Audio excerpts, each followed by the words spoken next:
Jagan అన్నాళ్ళ correct పదం వాడాడు, ఏడుపు. పొద్దున్న లేచిన దగ్గర నుంచి గొక్కబెట్టి ఏడుపు.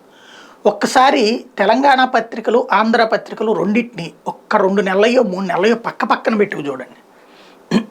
తెలంగాణలో ఇంతకుముందు కేసీఆర్ సర్కారు ఉన్నా అభినందనలతోనే వార్తలు ఉంటాయి, ఇప్పుడు రేవంత్ సర్కారు ఉన్నా అభినందనలతోనే వార్తలు ఉంటాయి. అదే ఆంధ్రప్రదేశ్లో ఏడుపు లేని అంశం ఉండదు. డయాలసిస్ సెంటర్ పెడుతున్నారు, నీళ్ళని ఇస్తున్నారు అంటే దాని మీద పడేడుస్తారు, లేదా పెన్షన్ ఇస్తున్నారంటే దాని మీద పడేడుస్తారు, ఆరోగ్యశ్రీ పెంచుతున్నారంటే దాని మీద పడేడుస్తారు.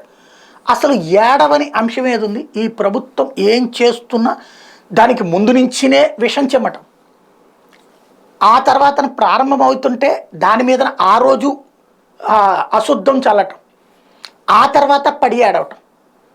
ఇప్పుడు ఆ ఏడుపుకే ఏడుపు హెడ్డింకులు పెట్టుకుని జగన్ కొత్త ఏడుపు అంటూ ఆంధ్రజ్యోతి ఏడుస్తోంది. ఆ ఏడుపు అనేటువంటిది చివరికి పాలు పడితే చిన్నపిల్లలన్నా ఆగుతారేమో కానీ ఏం పడితే వీళ్ళు ఆగుతారో తెలియనంతటి ఏడుపు అయితే ఆంధ్ర ప్రజలకి శాపమయ్యింది.